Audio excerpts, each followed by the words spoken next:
Et ce que je combats en politique, c'est justement cette barrière artificielle qui a été posée entre le militantisme et la représentation institutionnelle. Parce que signifie cette barrière quelque part ? Ça veut dire que au début de ta vie, par exemple, tu as des convictions et du coup, tu es militant, militante dans des syndicats, dans des assos, dans des ONG. Et une fois que tu es élu, tu fais carrière et tu représentes un parti, une élection, vaguement des gens, mais plus des idées. Et je trouve ça extrêmement problématique parce que finalement, ça revient à dépolitiser la politique.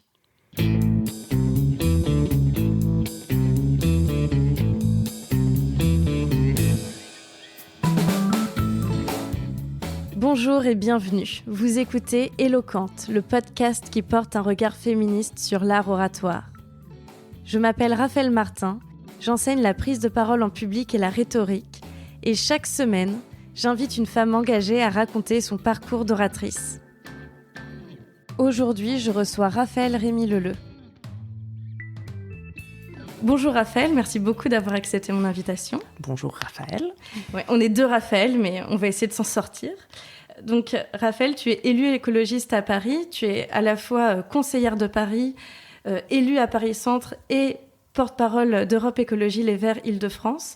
Et auparavant, tu as aussi été notamment porte-parole de l'association féministe Oser le féminisme. Pour commencer, je te propose de réécouter une intervention que tu as faite au Conseil de Paris le 12 octobre 2021. Je précise que là où je vais commencer l'extrait de cette intervention, tu as déjà cité le nom de 90 femmes. Et voici la suite. 90. Elles sont 90 femmes cette année, dont les féminicides ont été recensés par le collectif Féminicide par compagnon ou ex. Merci aux militantes qui remplissent cette mission d'information et de considération que la puissance publique semble être incapable de remplir. Ce sont notamment ces 90 femmes dont nous saluons la mémoire, dont nous rappelons la vie en citant leurs noms. Un salut d'autant plus indispensable que les crimes sexistes et sexuels ont longtemps été tabous ou mal nommés. Les féministes ont mené le combat des idées, le combat du langage, le combat contre le silence. Il s'agit de rappeler les voix des femmes et des enfants que l'on n'entendra plus, de porter celles que l'on peine à croire, y compris dans les sanctuaires que devraient être les hôpitaux et les commissariats de police. À la suite de Toulouse et à la suite de Grande-Synthe, Paris se montre une nouvelle fois à la hauteur en créant un espace qui leur est dédié dans l'espace public. Ce fut le cas par le passé. En 2017 déjà, le nom de Marie Trintignant a été donné à un square du 4e arrondissement. On peut aujourd'hui se promener dans le square Marie Trintignant, mais plus jamais on n'entendra le rire de cette actrice dans un nouveau film. Par contre, la musique de son assassin résonnera bientôt dans un théâtre parisien. Alors moi, j'ai choisi cette intervention parce que déjà, je la trouve particulièrement forte. Et en plus, je trouve qu'elle fait le lien entre ton engagement féministe et aujourd'hui ton engagement d'élu. Est-ce que tu peux nous raconter brièvement le contexte de cette prise de parole et pourquoi tu t'es exprimée sur ce sujet-là ? Alors là, nous sommes en Conseil de Paris. Donc le Conseil de Paris, c'est l'assemblée parisienne qui a lieu tous les 2 mois environ. On est réunis pour plusieurs jours afin de délibérer, de voter sur ce qui concerne la politique municipale et départementale à Paris. Et on est donc octobre 2021, un mois avant le mois de novembre et le 25 novembre, journée internationale de lutte contre les violences masculines. Et donc, assez régulièrement, à cette période-là de l'année, on fait une intervention, le groupe écologiste fait une intervention sur la lutte contre les violences sexistes et sexuelles. Et là, il y a en effet plusieurs actualités. À ce moment-là, je demande la publication du rapport du Centre Hubertine Auclair sur l'accueil des femmes en commissariat en Île-de-France, des femmes victimes de violences conjugales ou sexuelles. On évoque également les politiques de prévention parisiennes. Et puis, il y a cette actualité de l'automne, comme quoi Bertrand Cantat avait été embauché pour faire une musique dans un théâtre parisien. Donc, on avait reçu également le décompte final des féminicides de l'année précédente. Donc, j'avais commencé l'intervention par citer tous les noms de femmes et ensuite rappeler tout le reste. Pourquoi tu avais commencé par le fait de citer tous les noms de femmes ? Parce qu'en fait, Dans le cas des féminicides, on a réussi depuis quelques années, le mouvement féministe a réussi à faire en sorte qu'on parle des agresseurs, des tueurs, des hommes. Mais ces femmes qu'on a perdues, qui nous ont été enlevées, ça, c'est quelque chose qu'on ne rattrapera jamais collectivement. Ce sont des vies qui nous ont été arrachées et je trouve qu'on a une responsabilité supplémentaire à faire vivre leur mémoire, leur nom, ce qui est très compliqué à faire parce que les féminicides sont souvent traités comme des faits divers. Depuis quelques années, on réussit à avoir des lieux d'hommage, de mémoire pour ces victimes. Ça a été le cas justement à Toulouse puis à Grande-Synthe. Et là, en réalité, tout l'objet du vœu, c'était d'avoir une place à Paris, qui est maintenant une place dédiée dans le 13e arrondissement aux femmes victimes de violences sexistes ou sexuelles. Et violences conjugales également. Donc c'est un objet de mémoire, véritablement, de matrimoine et de rappeler l'importance de la vie des femmes, pas seulement du moment où elles sont assassinées. Et c'est tout le paradoxe de l'histoire qui continue autour de Bertrand Cantat et de Marie Trintignant. Et est-ce que c'est aussi ce que tu veux dire, ou est-ce qu'il y a quelque chose de plus quand tu dis, dans ce discours, je crois que les féministes ont mené le combat du langage, le combat contre le silence ? Oui, parce que il y a quelques années, avant notamment une campagne d'Oser le féminisme qui s'appelait « Reconnaissons le féminicide », on appelait ça des crimes passionnels, ou des faits divers, ou des histoires d'amour qui tournent mal. Maintenant, on parle de féminicide, véritablement, y compris dans les institutions, y compris dans les débats politiques. Et ça, c'est une victoire en soi, parce que ça rappelle aussi ce qu'il y a de très politique à tous ces meurtres de femmes. Ce qui m'intéresse, moi, et surtout dans ce podcast, c'est de voir comment tu es devenue l'oratrice que tu es aujourd'hui. En fait, comment tu es arrivée à prononcer ce type de discours. Et pour ça, je te propose de remonter le plus loin possible. Est-ce que tu te souviens de la première fois ou des premières fois que tu as pris la parole pour défendre une cause, pour défendre quelque chose ? Je crois que c'était très très tôt, parce que j'ai toujours eu la réputation de la petite fille à la fois bavarde, mais pas bavarde et patati et patata, mais qui ose parler. Quelque part entre bavarde et grande gueule, mais bon, quand on s'est adapté à une petite fille de 5-6 ans, quoi. Donc parmi les premières fois, oui, il y a eu plein de choses, je crois, quand j'étais toute petite, une forme d'âme de déléguée de la classe. Mais je me souviens surtout, et ça j'étais au collège, on avait un chauffeur de bus. Tu sais, je viens d'un petit village, donc tu dois aller à l'arrêt de bus, ensuite tu prends le bus pour aller jusqu'à la ville moyenne dans laquelle il y a le collège et le lycée. Et il y a un chauffeur de bus avec qui ça se passait très très mal. Et notamment, il n'attendait pas que tout le monde soit assis pour conduire. Et puis une fois, il y avait eu un virage assez brutal, enfin, ça se passait pas bien. Et j'avais répondu au chauffeur de bus en lui disant que c'était pas comme ça qu'on traitait des gens à l'intérieur d'un bus. Puis mes camarades de classe ont applaudi dans le bus. Une victoire politique, donc. Ouais, là, il y a eu un truc déjà de moment de dire « Hey, c'est sympa ça, de faire... peut-être un truc à creuser. » Et on parlait de politique chez toi, en famille, ou est-ce que tu étais dans un milieu un peu engagé ou pas du tout ? Alors, engagé, pas vraiment.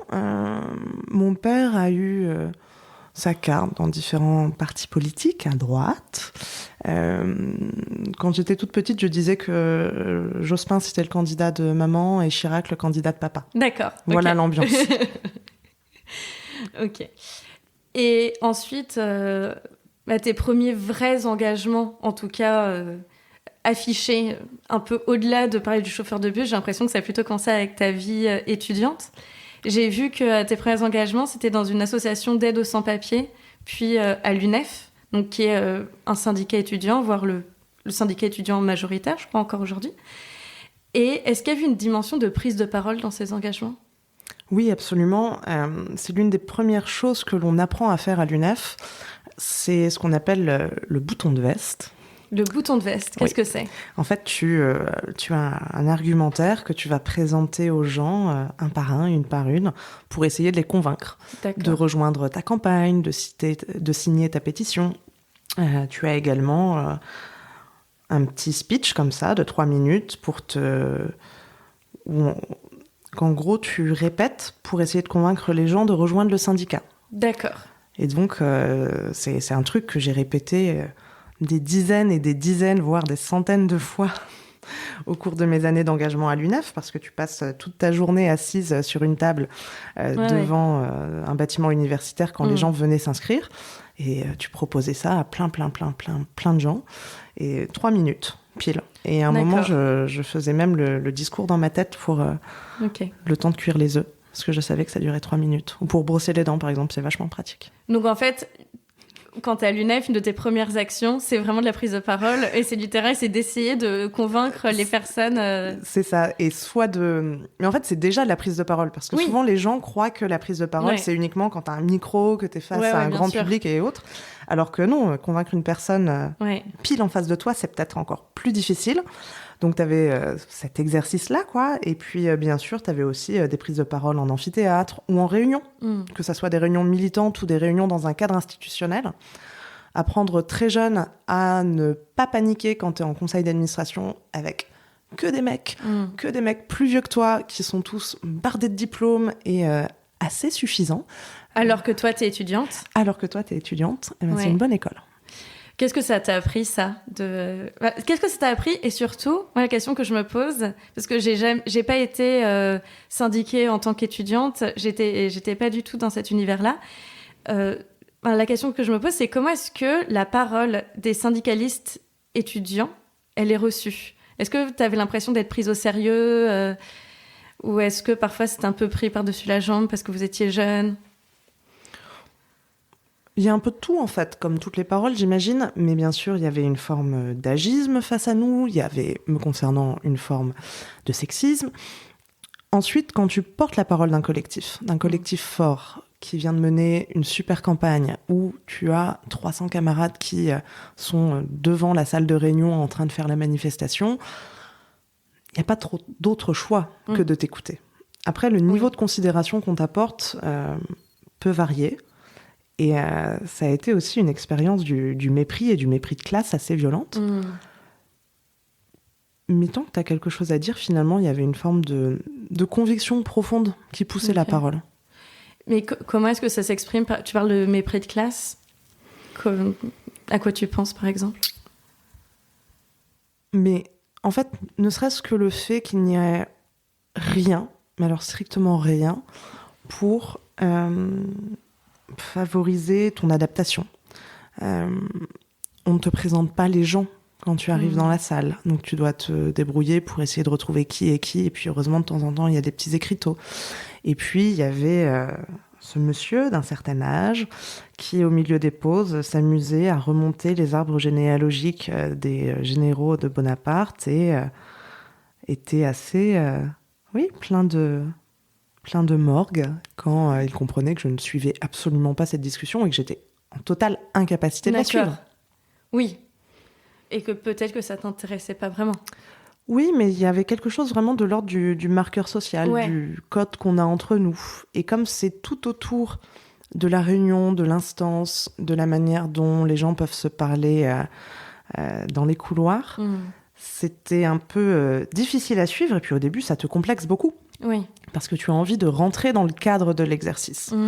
Et en fait, à un moment, tu as un déclic qui te dit « Non, mais ce cadre est fait pour que je ne puisse pas rentrer dedans. Donc il faut que je prenne la liberté d'en faire autre chose. » Oui, parce que de la même manière que tu disais qu'une prise de parole, c'est pas forcément un micro, une audience, etc. Et ça, je suis complètement d'accord.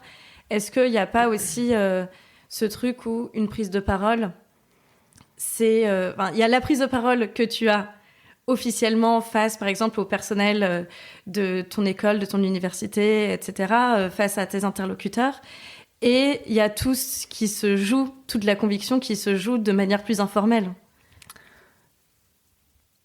Oui, et le point commun entre tout ça, finalement, c'est un énorme travail préparatoire. Ouais.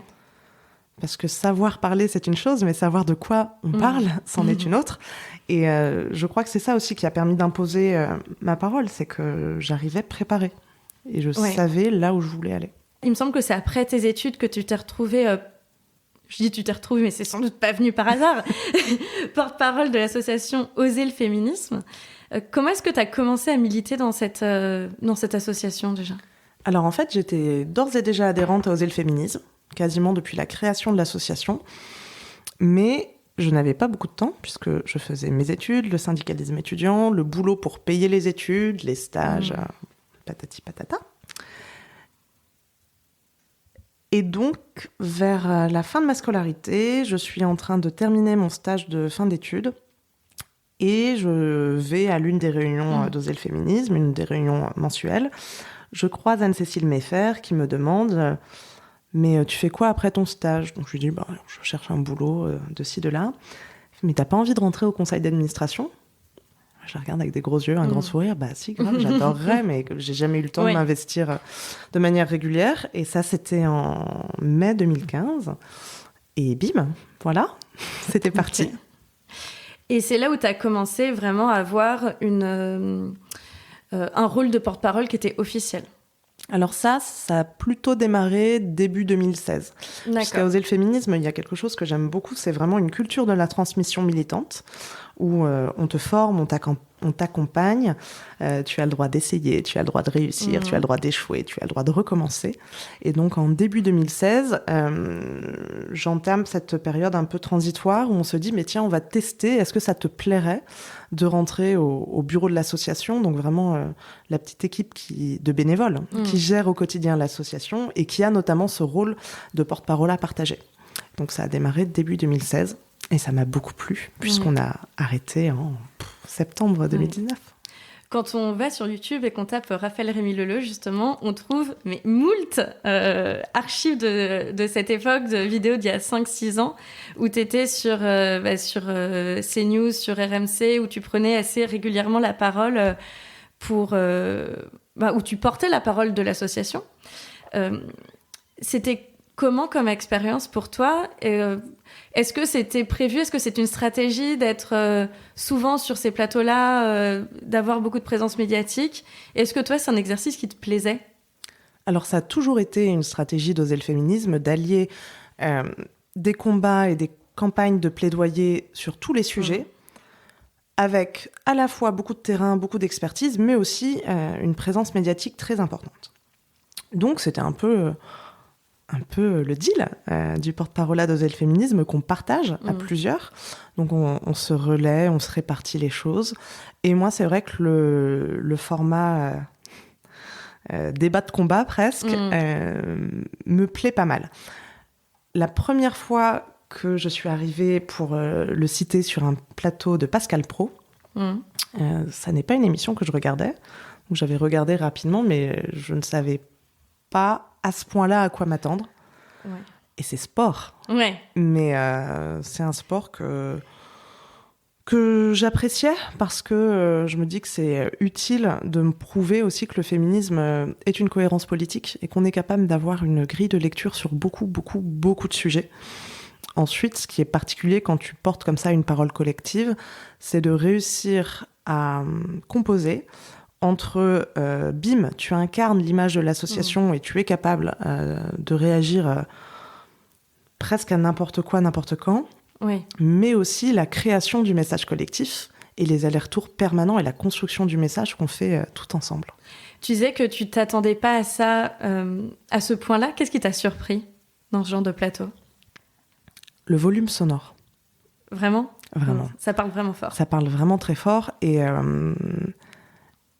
et au début, parfois, tu as des gens qui te crient dessus de manière croisée, quoi. Donc, toi, tu as presque envie de dire, mais je vais les laisser s'épuiser et ensuite, je reprends.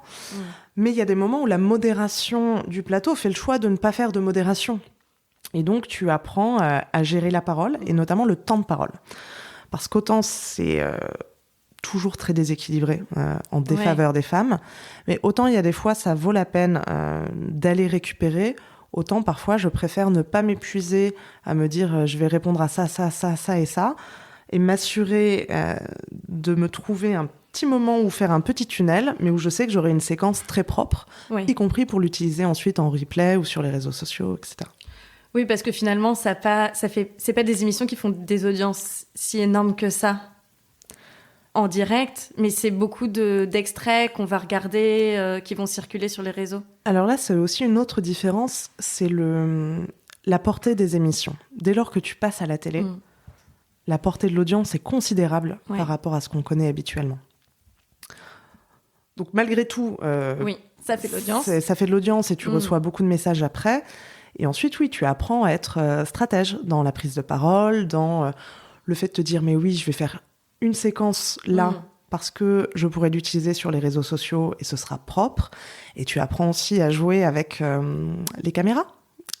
Du style ton débatteur opposant qui est assis à côté de toi ou en face de toi, mais tu vois que tu as une autre caméra face à toi et tu commences à mettre ta main sur le menton et faire des grands et à rouler les yeux au ciel et à faire mais et tu sais faire ce truc où tu prends pas vraiment la parole, tu ne coupes pas la parole, mais tu fais des petits bruits au micro du style non mais franchement mais on peut pas dire ça. Et en fait, ça attire l'attention soit du cadreur, soit un moment du journaliste pour ensuite, toi, pouvoir récupérer la parole. Oui, et puis je suppose que ça peut être un peu déstabilisant pour la personne en face. Non, je pense pas, parce que pour le coup, quand toi, t'es représentante d'une asso, a fortiori d'une asso féministe, et que tu vas dans ces émissions de débat-là qui sont très largement occupées par des éditorialistes, des débatteurs et des débatteuses politiques, ce sont des gens qui en font 2-3 par semaine avec une véritable régularité. Donc le stress de la télé, du maquillage, du lever à 6h30, elle et il ont un peu passé ça. Alors que toi, t'as encore le stress de l'exercice. Ouais. Ils sont dans la routine et toi, ça reste quelque chose d'exceptionnel ou c'est pas comme aller au travail le matin, quoi. C'est ça. Même si là, je t'avoue que 4-5 ans plus tard, ça va mieux. C'est sûr. C'est l'expérience. Et sur ces plateaux, surtout sur CNews, qui est un plateau, je pense que ce serait pas leur faire injure de leur dire que c'est un plateau qui est très, très à droite. Ou quand t'es une femme de gauche, féministe, je pense que tu peux te sentir un peu seule, parfois même tu me fais oui de la tête. Alors, pour préciser, je ne vais plus sur CNews depuis plusieurs années, mais à l'époque, j'y allais encore. C'était avant le resserrage de vis idéologique opéré par Bolloré et un problème d'indépendance des médias assez criant. À l'époque, Zemmour n'avait pas son émission pendant 1 heure où il pouvait dire ce qu'il voulait, par Exactement. Et il y avait des choses plus équilibrées tout de même. Même si, oui, c'était une émission et une chaîne qui penchait très sérieusement à droite.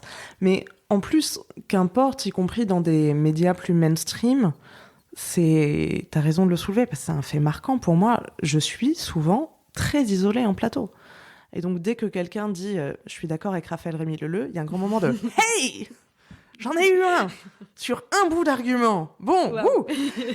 Et du coup, c'est assez... c'est vraiment très marquant, ce moment de solitude et de...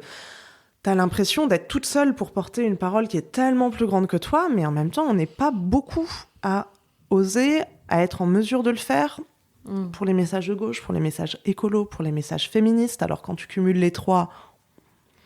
Ouais. Et typiquement, des gens avec qui j'ai pu débattre ou que j'ai croisés et où, de temps à autre, on se retrouve avec 2 personnes de gauche sur le plateau, tout de suite, il y a une forme de coup de foudre. En mode, il y a un allié. Oui, c'est ça.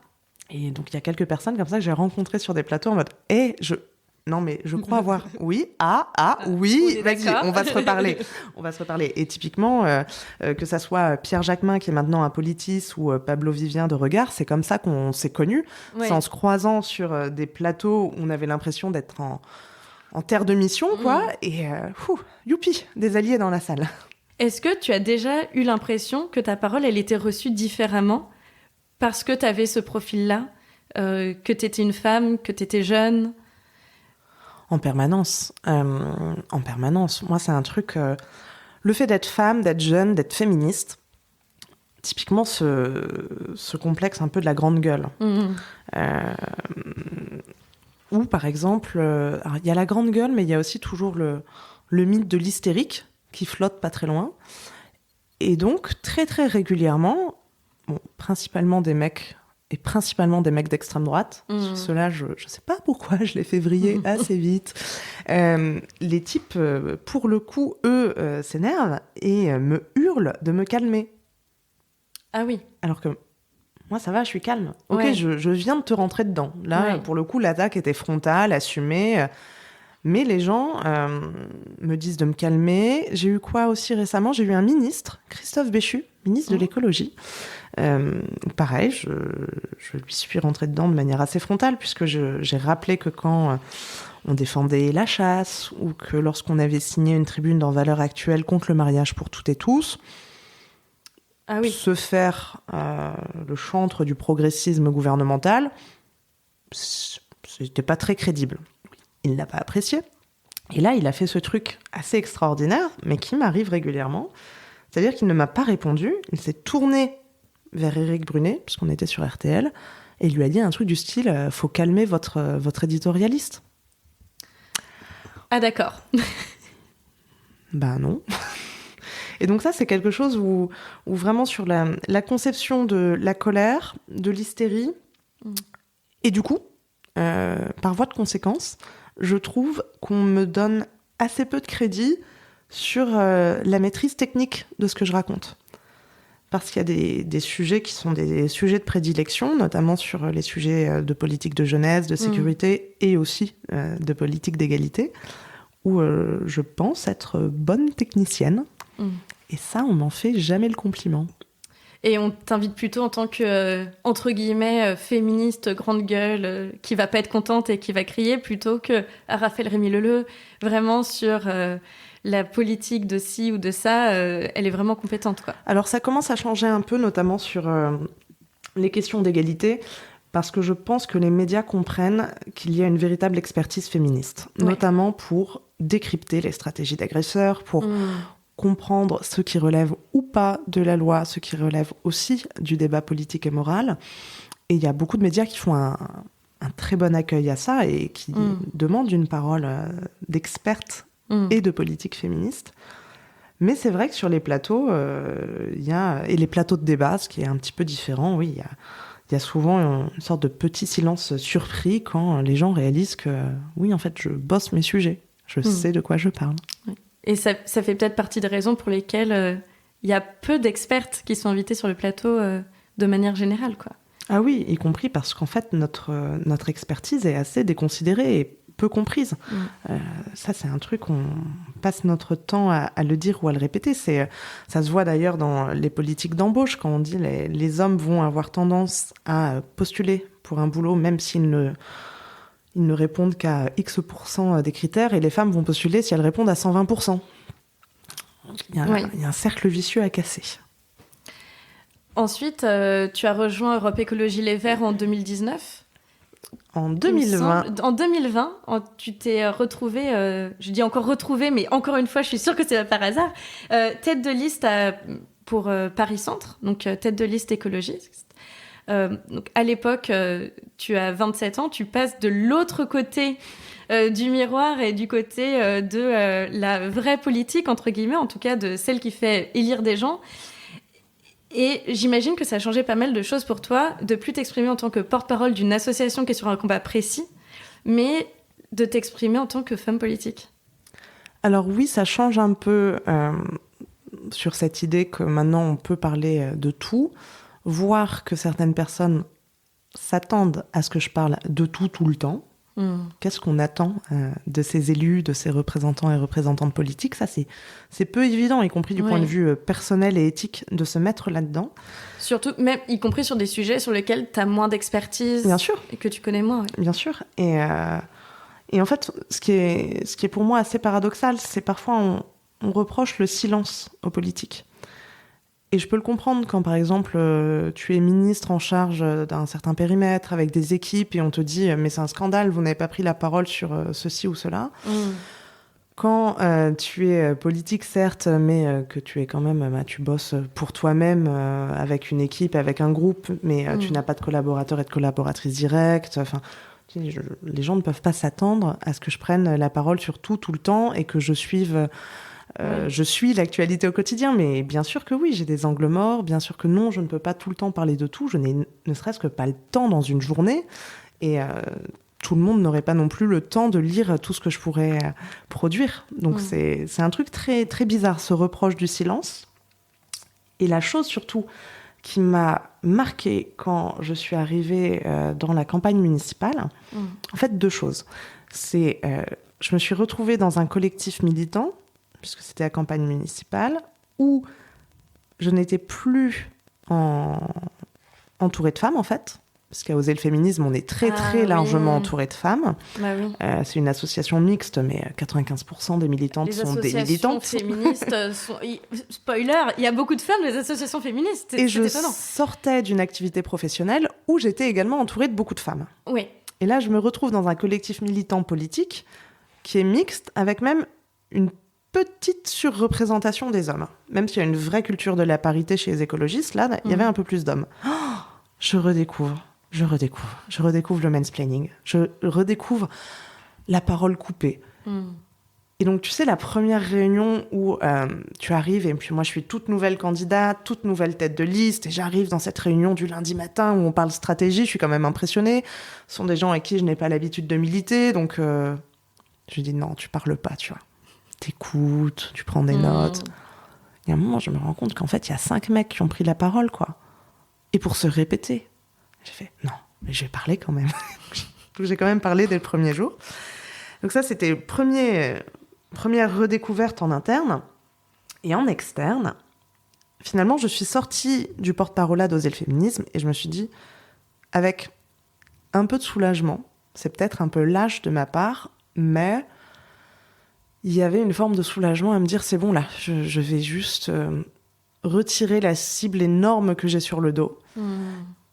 Qui est celle de la féministe de service.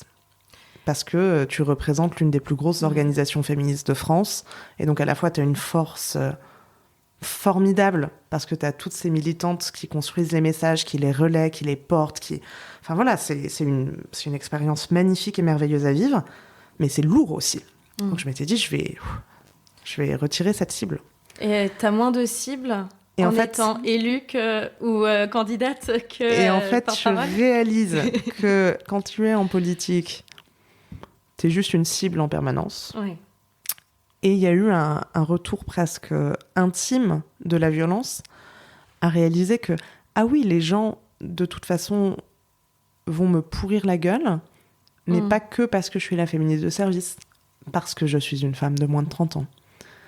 Et donc là, il y a eu quelque chose de l'ordre du rappel de l'incarnation, quoi. Et j'ai fait, ok, donc de toute façon, je n'ai plus qu'à foncer, puisque de toute manière, on ne m'offrira aucune autre voie. Je trouve que la position, en gros, de tête de liste, elle est assez particulière, parce qu'à la fois, dans un parti, tu dois t'exprimer, il y a un projet commun, et en même temps, comment dire, tu t'exprimes peut-être un peu plus en ton nom propre que quand tu es porte-parole d'une association. Est-ce que tu avais l'impression d'avoir plus ou moins de liberté ou Bon, déjà, j'étais tête de liste, mais pour un arrondissement parisien. Ouais. Donc on avait une tête de liste municipale qui était David Béliard. Donc quelque part, tu rejoins le mouvement. Et en fait, c'était vraiment mon cas. J'ai rejoint le mouvement. En plus, j'ai été tête de liste dans l'arrondissement central. Mais je n'étais à ce moment-là pas adhérente du parti. J'étais une candidate dite de société civile. Je déteste ce terme, mais c'est pas grave. Et donc, je rejoignais les messages écologistes. J'apportais ma pierre à l'édifice en termes d'incarnation, en termes de compétences sur certaines thématiques. Mais ça n'est pas moi qui avais conçu l'orientation de la campagne, par exemple. D'accord. Et puis, tu découvres une équipe sur place aussi. Et toi, tu débarques. Parce qu'encore une fois, je n'étais pas membre d'Europe Écologie Les Verts et les Vertes à ce moment-là. Et donc, tu passes d'abord beaucoup de temps à te faire accepter. Avant même de te demander si tu vas porter la parole et de quelle manière. Ensuite, dans la compétition électorale, il y a ceci de très clair, que c'est une compétition. Donc finalement, tu valorises aussi ta parole et ton incarnation par rapport aux autres choix qui sont offerts aux électeurs et aux électrices. Et c'est là qu'on a présenté une équipe qui, à mon sens, avait beaucoup de valeur. Oui, une des choses qui m'a marquée dans ton mandat jusque-là, parce qu'évidemment, ton mandat... ça continue, ce n'est pas terminé. C'est les prises de parole que tu as eues pendant ce qu'on appelait l'affaire Christophe Girard, qui était un adjoint de la majorité, il me semble socialiste, qui était accusé de complaisance avec Matzneff.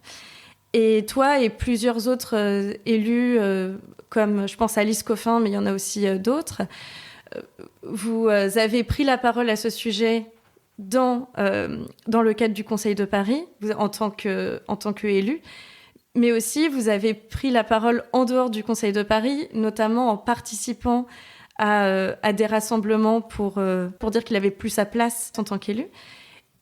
Et pour moi, c'est quelque chose déjà qui était très soulageant en tant que femme féministe que des féministes élus s'emparent du sujet.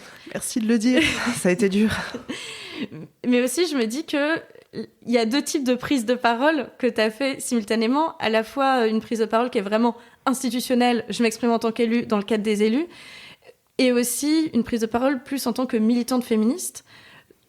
Pour toi, comment est-ce que tu concilies les deux postures ? En fait, pour moi, ça n'est pas concilié parce que c'est la même chose. Et ce que je combats en politique, c'est justement cette barrière artificielle qui a été posée entre le militantisme et la représentation institutionnelle. Parce que signifie cette barrière quelque part ? Ça veut dire que au début de ta vie, par exemple, tu as des convictions et du coup, tu es militante dans des syndicats, dans des assos, dans des ONG. Et une fois que tu es élu, tu fais carrière et tu représentes un parti, une élection, vaguement des gens, mais plus des idées. Et je trouve ça extrêmement problématique parce que finalement, ça revient à dépolitiser la politique. Et j'ai très très mal vécu cet épisode. Alice aussi, puisque déjà on a été... C'était le tout début du mandat. C'était vraiment la séance d'installation du Conseil de Paris. Moi, je suis venue à la séance d'installation du Conseil de Paris avec le livre de Vanessa Springora. Ambiance un peu lourde. Et en fait, au bout de ton premier Conseil de Paris, t'as Didier Lallemand qui fait se lever les élus pour une standing ovation pour Christophe Girard. T'as quand même l'impression d'avoir débarqué dans une réalité parallèle. Parce que le groupe écologiste devait poser une question sur un jeune qui avait été éborgné par un tir de LBD. Donc on choisit de faire la première question de notre mandat, une question d'actualité, au préfet de police. Ça devait être moi qui posais la question, qui avait été travaillée notamment par Anne-Claire Boux, élue du 18e, et le groupe, quoi, pour dire on va parler des sujets sécurité, on va défendre la population, y compris face aux dérives du maintien de l'ordre. Donc Anne-Claire étant adjointe, de mon côté, je suis référente du groupe sur les questions de sécurité et je devais poser cette question. Là, on nous dit, si c'est Raphaël qui pose la question, il va y avoir un incident de séance. C'est-à-dire ? On ne sait pas. On nous le dit comme ça. Bon. Nous, on a fait le taf concernant Girard. On a interpellé, on a négocié, on en a parlé avant, on en a parlé pendant la campagne, on en a parlé pendant. Là, les choses vont suivre leur cours, mais on se dit, OK, on ne va pas rajouter de la tension sur une question d'actualité concernant un jeune. Pas de souci, du coup, je ne pose pas la question. Et c'est ma voisine, Aminata Niakaté, qui est par ailleurs avocate, qui pose la question. Et là, Didier Lallemand nous fait ce truc, mais ahurissant. Il ne répond pas à la question, comme quoi les jeunes éborgnés par des tirs de LBD, quand on est préfet de police de Paris, on s'en fout. Et il fait ce truc en mode la préservation de la République et de la parole et de la réputation d'un homme. Dans cet hommage à Christophe Girard. Mais qui n'avait rien à voir avec la question. Strictement rien à voir avec le schmilblick. Et là, on voit les élus commencer à se lever pour applaudir.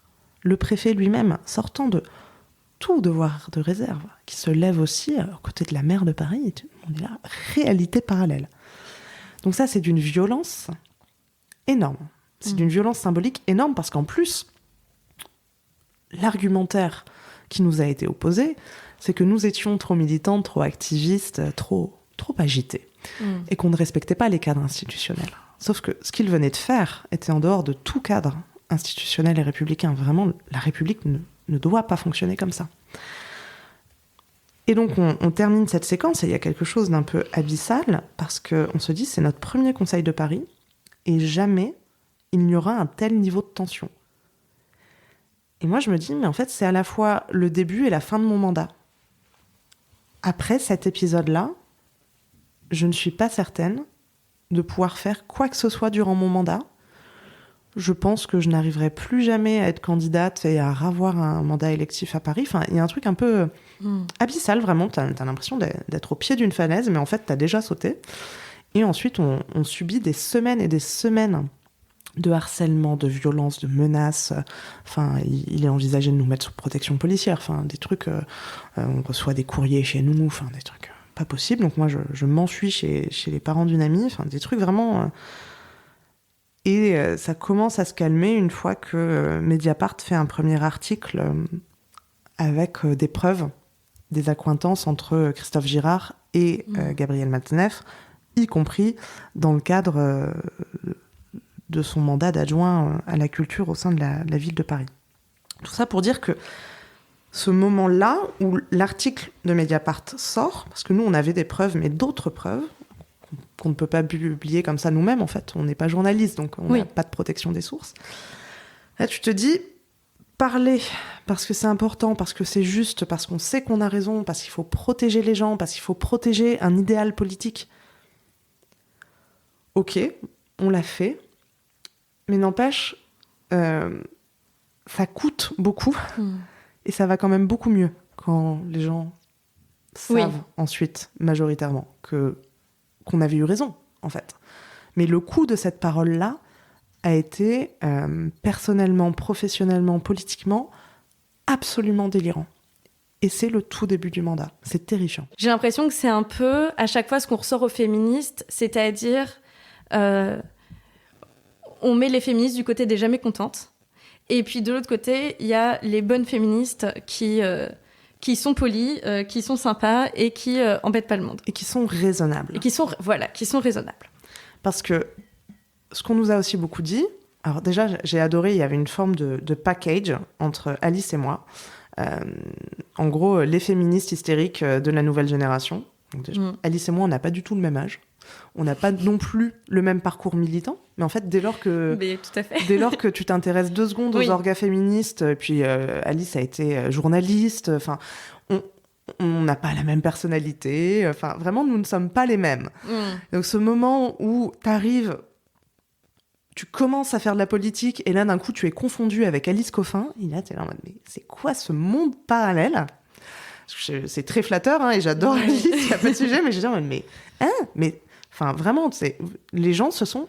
En fait, il y a un truc sur... Vous avez arrêté de réfléchir. Vous avez vu le mot féministe. Vous avez dit, c'est les mêmes. C'est les mêmes, hystériques, mal baisés. Et donc, on nous a sorti des arguments totalement absurdes, du style « Vous n'avez pas appris à faire de la politique au même endroit que nous ». Et moi, des gens qui m'ont dit ça alors qu'on avait fait campagne ensemble les années précédentes. Mais vraiment, tu t'en fous de la réalité. Et ça m'avait marqué parce que l'un de mes principaux arguments concernant Christophe Girard, et c'était même plus... Enfin, en fait, c'était même pas de l'ordre de l'argument, c'était « Mais Christophe Girard, adjoint à la culture en 2020, mais ça n'existe plus, ça n'est pas possible. » Tu comprends bien, ça n'existe plus. Enfin, MeToo est passé par là, le procès de Matzneff va arriver, le bouquin de Matzneff lui est dédicacé, il y a des photos qui traînent, il y a des notes de frais qui traînent. Et moi, je me suis retrouvée à dire aux gens, ça n'existe plus. Eh ben si. Et comment on fait pour rester audible quand la critique de « vous êtes jamais contente », elle est si... on peut rien dire. Enfin, si à chaque fois, la critique, c'est « ah, mais de toute façon, vous êtes féministe, vous êtes jamais contente », qu'est-ce que dire à part « bah non ». Mais ça, c'est un peu... pour les féministes, c'est « vous n'êtes jamais contente », on peut plus rien dire. Pour les écolos, c'est « vous exagérez tout le monde ». Pour les écolos, c'est « vous exagérez tout le temps ». Mais il y a quand même un truc, c'est que des femmes meurent tous les jours. Et Là, vraiment, on va vers l'effondrement, à vitesse grand V. Donc, comment répondre à l'outrance quand les gens essayent d'arrêter le débat ? Ça dépend du cadre. Mais moi, je n'ai aucun souci aussi à oser aller plus loin. Et quand on me dit « les féministes, vous n'êtes jamais contentes », je dis « ok, d'accord. Donne-moi 24 heures durant lesquelles il n'y aura pas de viol. » C'est un fameux et fabuleux texte d'Andrea Dworkin qui explique ça. Je veux une trêve de 24 heures durant lesquelles il n'y aurait pas de viol. Mais en fait, tant que vous n'êtes pas capable de me donner ça, vous ne pouvez pas sérieusement me dire que les féministes vont trop loin. Ouais, tu reviens au fond, en fait. La question, c'est pourquoi est-ce qu'on n'est jamais contente ? Peut-être qu'on a des motifs. Y compris, voilà, en retournant la stigmate, en disant « Ok, on n'est jamais contente, mais... Excuse-moi, mais... Pourquoi devrais-je être contente ? Pour les inégalités salariales, pour le manque de fonds dans la recherche médicale pour les femmes, le nombre de féminicides, le nombre de viols. Quel est mon motif de réjouissance ? J'ai pas. Pour finir, Raphaël, je voudrais te demander, la question que je pose à chaque fois en fin d'entretien, c'est quel est ton meilleur conseil de prise de parole ? L'apprendre. Vraiment. C'est prendre la parole, c'est la première étape, la plus difficile, la plus nécessaire. Prendre la parole et dire la vérité. La vérité est l'arme la plus puissante. On n'est jamais bloqué, on peut avoir peur, mais on sait où on va dès lors qu'on veut dire la vérité. Et c'est une très très belle phrase que j'aime beaucoup de Virginia Woolf, qui est un peu mon motto, c'est les féministes, toute femme qui dit la vérité sur sa vie. Partant de cette base-là, on a beaucoup de choses à dire. Eh ben, merci beaucoup. Merci à toi. Merci, chère auditrice, chers auditeurs, pour votre écoute attentive. Pour ne rien manquer des nouveaux épisodes d'Éloquente, abonnez-vous sur votre plateforme de podcast préférée. Si vous voulez m'aider à faire grandir ce podcast et permettre à d'autres personnes de le découvrir, n'hésitez pas à en parler autour de vous et à nourrir les algorithmes en mettant 5 étoiles sur Apple Podcast ou Spotify. À très bientôt, et d'ici là, n'oubliez pas de prendre la parole.